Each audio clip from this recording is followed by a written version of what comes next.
My friend Charlie also works the reception desk with me. I decide to ask him about this peer review thing. Hey Charlie, what did you think of this peer review thing? I don't know. It's okay, I guess. Did you get any negative reviews? No, not really. A couple people mentioned that maybe I don't take my job that seriously. They're probably right about that, though. Nobody said anything super negative, though. Well, did you say anything negative about anyone else? No, I just said nice things. I get along well enough with everyone here, and when I don't click with someone, it's just a personality thing, nothing to do with the job. But what's up? Sounds like you're fishing for something. Well, I got one really nasty review. Really? You did?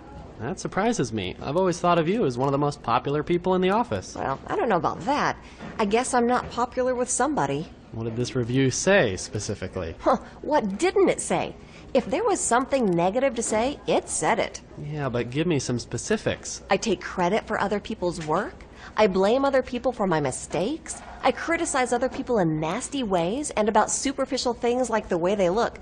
Those are just a few examples. That doesn't sound like you at all. Do you suppose it's Angela? You're the only person in this office I know doesn't care for you that much. No, I don't think it's Angela. She thinks my ambition to be a nurse is ridiculous and that I'm not cut out for more than receptionist work, but she's never made any comments like these. These remarks just don't sound like her. Well, I'm stumped. And if you're asking me, no, I don't think these criticisms are valid. You never do the things you said were in that review. Thanks, Charlie. I needed to hear that. Someone clearly is biased against me. I don't know who. I don't even have any suspects at this point. I could confront Angela, but I really don't think it's her. I don't know who it is. This review has been a major shock to my system, though. I'm starting to look at everyone as potentially being the person who wrote this review. It's making me suspicious of people. I look at everyone and I think, was it you? I don't like feeling this way. I need to find a way to get past this. Right now, I think I need to look again at this review and analyze it. The point of view that this person expresses in the review is clearly that I'm a bad person. That's what this person believes. That's this person's opinion. But there's no factual basis for their point of view, at least not that I know of. I can't think of specific examples of my ever having acted the way this review says I act. And the review doesn't really give specific examples. It's almost like this person was just trying to think of anything bad someone could say about a person and then writing it down, regardless of the truth. My own point of view, naturally, is different. I'm willing to see that I'm not perfect and that I make mistakes. But I want to be shown evidence. There's no evidence here, just hateful accusations. I think that I try to be a good person and treat other people well unless they give me a reason not to. I can't think of a time that I've done the things mentioned in this review. It's baffling to me. That's what's so shocking about this review. My own point of view and the point of view of this reviewer are completely different. When I read something, it's not just the author's point of view that's involved. My own point of view is important too. For example, when an author's point of view clashes with my own, I need to consider whether the author is wrong or my own point of view might be wrong. An author's point of view is formed out of his or her beliefs and opinions, but hopefully the author's point of view is also supported by facts and evidence. Sometimes, though, that's not the case. Sometimes an author will have a bias that isn't supported by facts and evidence. It's just what the author believes. A reader's point of view is formed out of the reader's beliefs and opinions. Sometimes a reader's point of view will be supported by facts and evidence, but sometimes it won't be. Readers can bring deep biases with them when they read. These biases might not be factually supported. They might just be what the readers want to believe is true. I need to make sure this doesn't describe me. I need to ask myself honestly whether I'm biased here.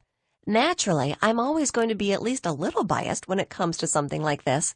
After all, the subject of this review is me. I'm always going to want to think well of myself. That just makes sense.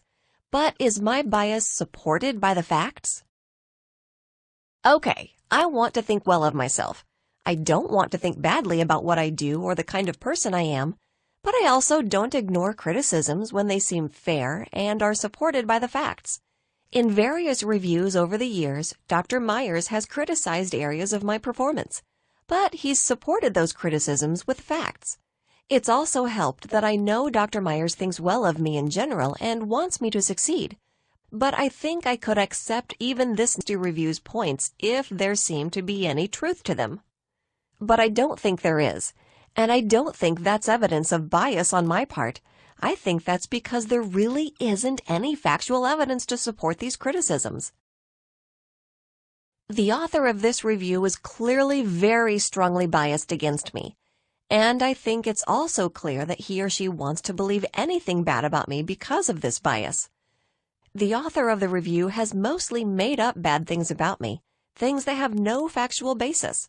So he or she is basically lying about me. An author is not credible if what that person writes isn't true. If there aren't facts to back up what an author writes, then I shouldn't trust what has been written. But in this case, the doctors don't know if what the reviewer said is correct or not. So they will have to take that reviewer's character into account and then work from there to determine if the information presented is true or not.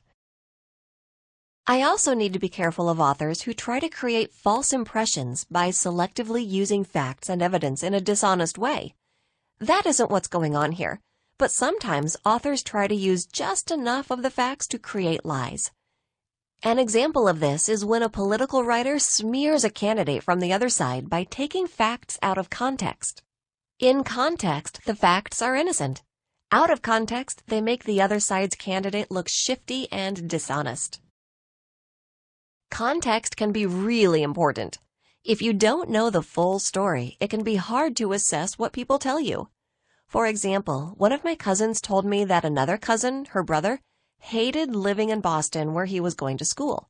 When I talked to him, he explained that what he had actually said was that he hated living in Boston the first month or so, but then he got used to the city, figured out the mass transit system, and started making friends. My cousin took one thing her brother said out of context and created a different impression of how he felt than the true, correct one. I need to be careful not to believe writing that isn't trustworthy. Some authors are so biased that they make things up. Sometimes authors mix up or misrepresent facts because they've just made a mistake, but other times they are deliberately trying to be misleading. I need to see that, but I also need to be careful to keep my own biases in check. Both the author and the reader have a responsibility to the truth. Authors need to be responsible in what they write. In fiction, such as in a novel or a short story, factual accuracy isn't necessary. But when authors make an argument for or against something in a nonfiction essay or article, they should be honest. They need to use facts and evidence to support what they say. They should not take things out of context. They should represent opposing points of view fairly and respectfully. I think this review of my performance was irresponsible because the person who wrote it wasn't respecting the truth or me.